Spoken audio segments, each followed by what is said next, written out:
78장 병든 조조. 관우가 죽었다는 슬픔에서 벗어난 유비는 오나라를 공격하기 위해 주먹을 불끈 쥐었어요. 나는 결코 송건과 같은 하늘 아래에서 살 수 없다.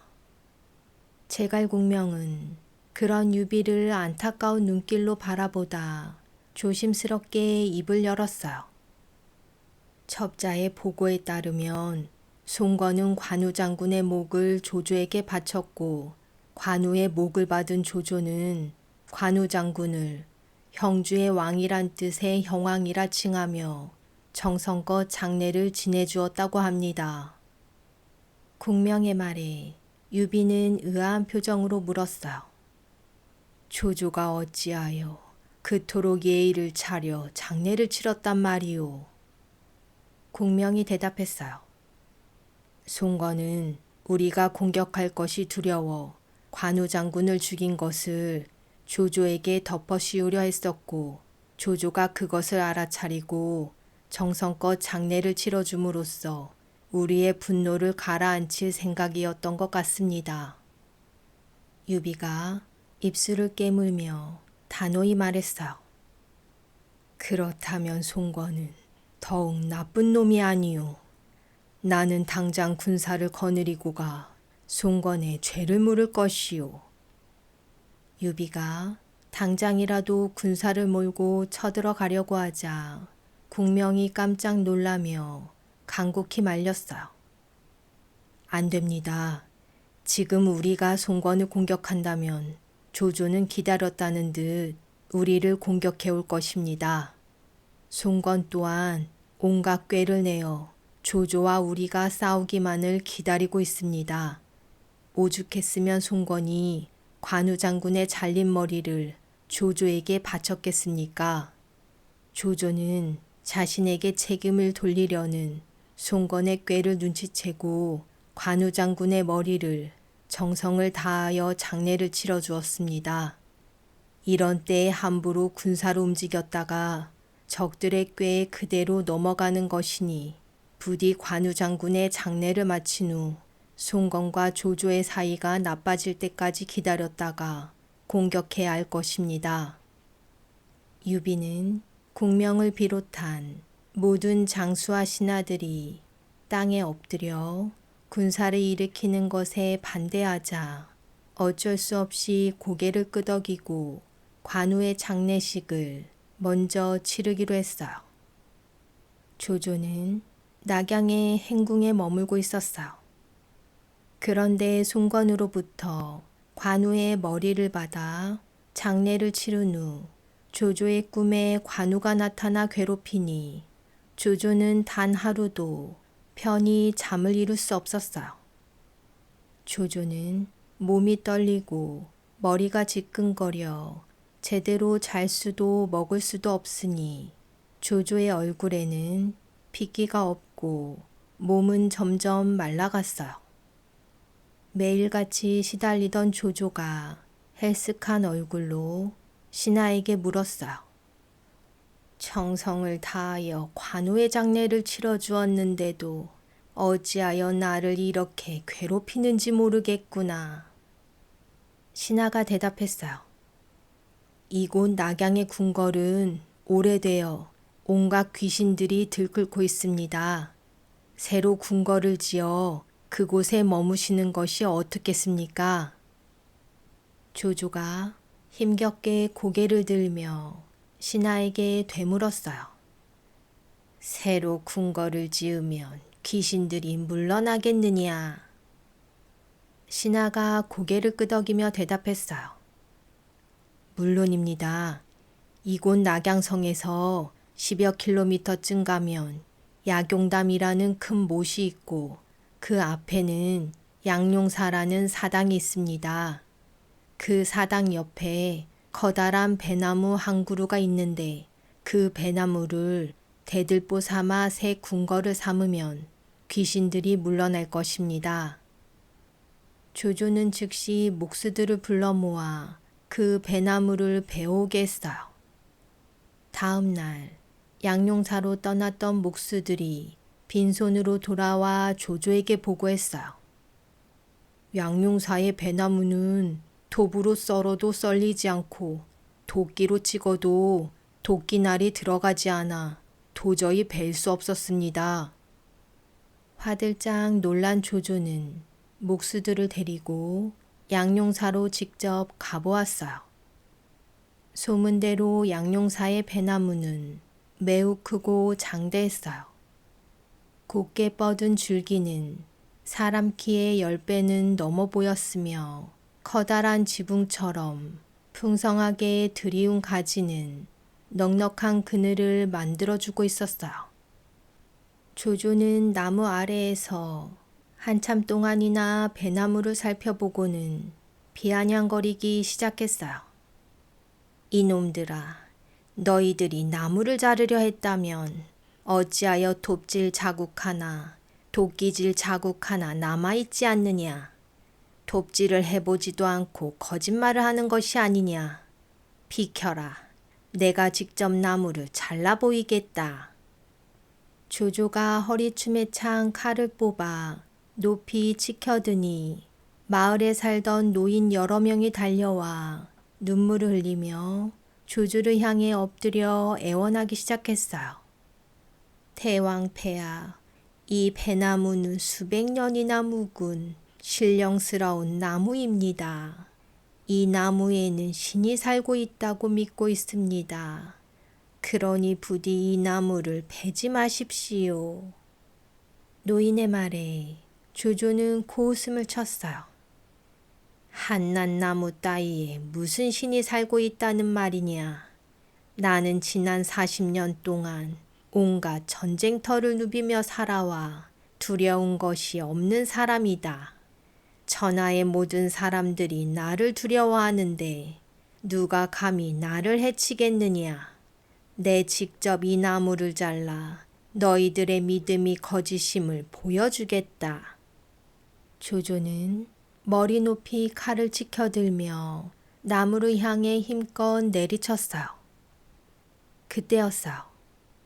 조조가 내리친 나무에서 시뻘건 피가 조조를 향해 솟구쳐 올랐어요. 조조의 옷자락이 시뻘건 피로 젖으니 조조가 비명을 지르며 나가 떨어지고 말았어요. 시뻘건 피가 조조의 얼굴을 뒤덮으니 조조는 칼을 내던지고는 도망치듯 낙양의 궁궐로 돌아갔어요. 그날 밤 불안한 마음에 잠에 들지 못하고 한참이나 뒤척이던 조조가 얼핏 잠에 빠져 있을 때예요. 하얀 머리를 사방으로 풀어헤치고 검은 옷을 입은 한 노인이 손에 칼을 들고 조조에게 다가왔어요. 그 노인은 섬뜩한 웃음소리를 내며 조조를 향해 손가락질했어요. 나는 양용사 배나무의 신이다.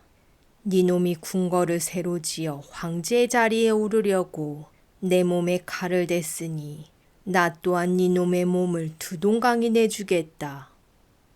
검은 옷을 입은 노인이 칼을 들고 조조를 내리치려 하자 조조는 발버둥을 치며 소리쳤어요. 장수들은 어서와 나를 구하라. 조조가 식은땀을 흘리며 잠에서 깨어났어요. 불길했어요. 조조는 그날 밤 이후로 머리가 깨질 듯 아프기 시작했어요. 쑤시고 아픈 조조의 통증은 시간이 지나도 낫지 않았어요. 유명하다는 의원은 모두 데려와 치료했지만 아무런 효과가 없자 조조의 시나 화음이 나섰어요. 대왕께서는 화타라는 의원을 아십니까? 조조는 지끈거리는 머리를 두 손으로 감싼 채 대꾸했어요. 화타라면 그 옛날 강동의 장수 주태를 치료했다는 그 의원이 아닌가. 이름은 들어봤지만 자세한 것은 모른다. 화음이 화타에 대해 설명했어요. 화타는 세상에서 보기 드문 신비한 방법으로 병을 고칩니다. 어떤 병이라도 화타의 손만 거치면 씻은 듯 낫고 약으로 치료할 수 없을 때에는 칼로 배를 갈라 아픈 곳을 치료한답니다.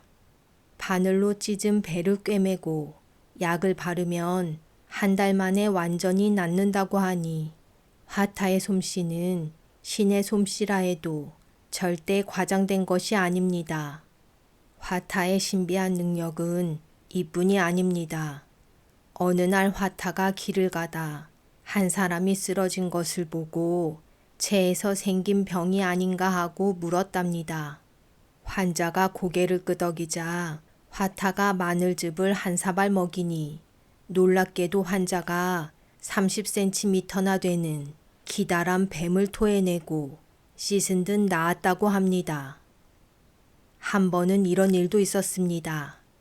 어떤 사람이 이마에 혹이 생겨 가려워 못 살겠다고 하자 화타가 혹 안에 짐승이 있다고 말했답니다. 사람들은 모두들 화타의 말을 믿지 않았지만 화타가 칼로 환자의 혹을 찢자 정말로 노란 참새 한 마리가 나와 날아갔더랍니다. 오늘날 대왕의 병을 고칠 수 있는 사람은 화타뿐입니다. 그러니 얼른 사람을 보내 화타를 부르십시오. 조조는 그 즉시 사람을 보내 화타를 불러오게 했어요. 이윽고 조조의 앞에 나타난 화타가 조조를 살펴보고는 입을 열었어요. 대왕께서 머리가 아픈 것은 뇌 속에 종양이 생겼기 때문입니다. 뇌 속에 생긴 종양을 오래도록 그대로 두었으니 그 뿌리가 깊고 넓게 퍼졌습니다. 이 병은 약을 써서 고칠 수는 없으니 반드시 수술을 해 종양을 꺼내야 합니다. 화타의 말에 겁을 먹은 조조가 식은 땀을 줄줄 흘리며 물었어요. 수술이라면 어떻게 하는 것인가? 화타가 설명했어요. 먼저 마취약을 먹은 후 도끼로 대왕의 머리를 쪼갠 다음 종양을 긁어내면 됩니다. 종양을 없애야 다시 그런 병이 생기지 않으니 수술을 받으십시오. 간단한 수술이니 걱정하지 않으셔도 됩니다. 이 말을 들은 조조는 불같이 화를 내며 소리쳤어요. 니놈이 내 머리를 도끼로 쪼개겠다고 했느냐? 이런 죽일 놈 같으니 차라리 그냥 죽이겠다고 해라. 조조가 머리끝까지 화가 나 길길이 날뛰었지만 화타는 아랑곳하지 않고 차분히 타일렀어요. 저는 지난날 독화살을 맞은 관우 장군도 수술해 준 적이 있습니다. 관우 장군은 제가 뼈를 긁어 독을 제거하는데도 조금도 의심하지 않았는데 대왕께서는 그것보다 훨씬 간단한 수술인데도 어찌하여 저를 못 믿으십니까? 조조는 화타가 자신과 관우를 비교하자 더욱 화가 났어요. 이런 무식한 놈을 봤나. 팔뚝에 독을 제거하는 것과 머리를 도끼로 쪼개는 것이 어찌 같다는 것이냐. 네 놈은 분명 나를 죽이려고 수작을 부리는 것이다. 여봐라, 당장 이 놈을 끌어내 사실을 말할 때까지 감옥에 쳐넣어라. 조조가 분에 못 이겨 온몸을 부들부들 떨며 명령하니 화타를 소개한 화음이 조조의 옷소매를 붙잡고 매달렸어요. 대왕폐하, 화타는 세상에 둘도 없는 뛰어난 의원입니다. 절대로 죽여서는 안 됩니다. 하지만 조조는 온몸을 부르르 떨며 호통쳤어요. 그대는 그 옛날 의원 길평이 나를 독약으로 죽이려 한 일을 벌써 잊었는가? 화타는 지금 나를 죽이려 수작을 부리는 것이 분명하다. 그렇게 화타는 감옥에 갇히고 말았어요. 그런데 화타를 감시하는 사람 중 오씨 성을 가진 병사가 있었어요. 그는 평소 화타를 존경하고 있었으니 화타에게 날마다 술과 음식을 갖다 바치며 정성껏 보살폈어요. 그의 감동한 화타는 병사를 부른 후 비밀스럽게 속삭였어요. 나는 아무래도 이곳에서 죽을 것 같소. 내 죽는 것은 두렵지 않으나 그동안 내가 쓴 정랑서라는 책을 널리 전하지 못한 것이 한스럽소. 나에게 친절을 베풀어준 그대에게 은혜를 갚고자 하니 내가 써준 편지를 가지고 우리 집으로 가 그 청랑서를 받아오시오. 그대는 청랑서를 통해 내가 그동안 깨우친 의술을 이어받을 수 있을 것이오. 병사는 감격해 바닥에 엎드려 머리를 조아렸어요. 감사합니다. 제가 선생님의 의술을 이어받는다면 세상의 모든 병든 사람들을 치료하여 선생님의 덕을 널리 전하겠습니다. 화타는 편지를 써 병사에게 주었고 병사는 그 길로 화타의 집으로 가 화타의 아내로부터 청랑서를 받아 화타에게 바쳤어요. 화타는 흡족한 표정을 지으며 병사에게 당부했어요. 이 책을 잘 간직하게. 틈나는 대로 그대에게 의술을 가르쳐 주겠네. 병사는 화타의 말대로 자기 집에 청랑서를 잘 보관해 두었어요. 그런데 다음 날 화타는 죽고 말았어요. 화타의 죽음에 슬퍼하던 병사는 아무도 돌보지 않는 화타의 시체를 찾아 정성껏 장례를 치러준 다음 청랑서를 공부하기 위해 집으로 돌아갔어요.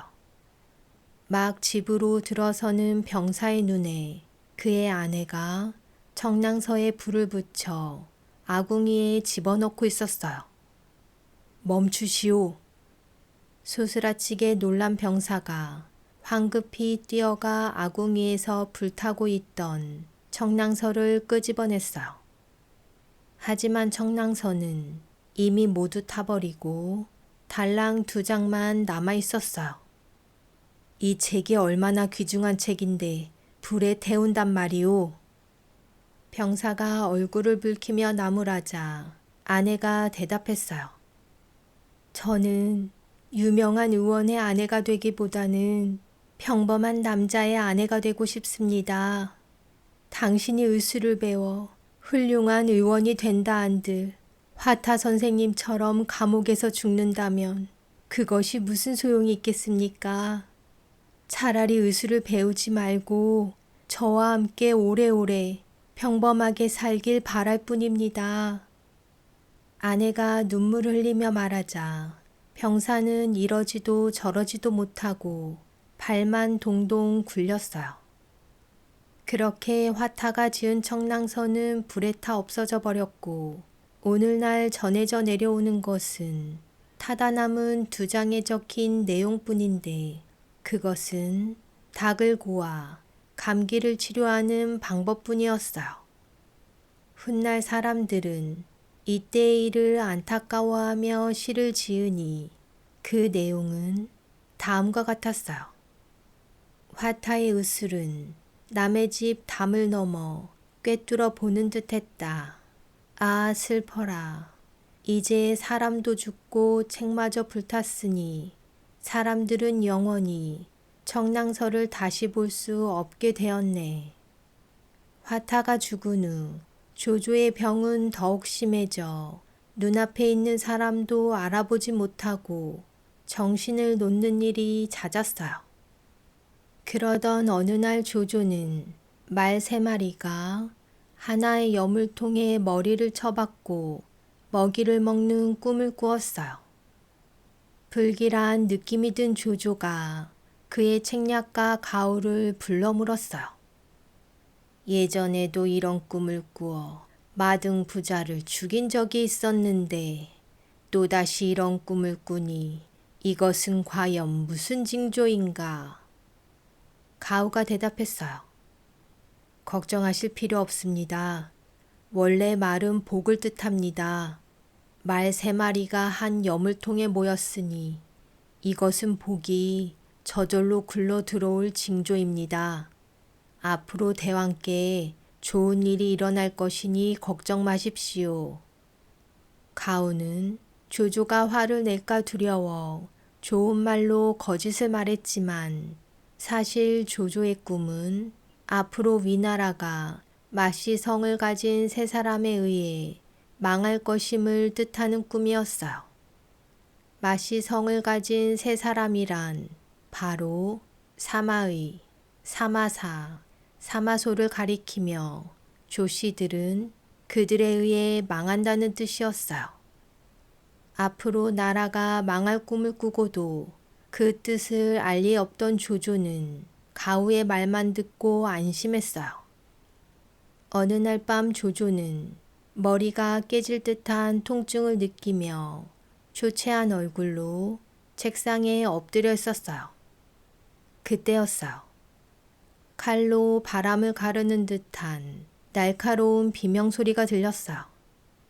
깜짝 놀란 조조가 고개를 들어 소리가 나는 곳을 바라보니 온몸에 시뻘건 피를 뒤집어 쓴 귀신이 조조를 향해 다가왔어요. 내 목숨을 돌려다오.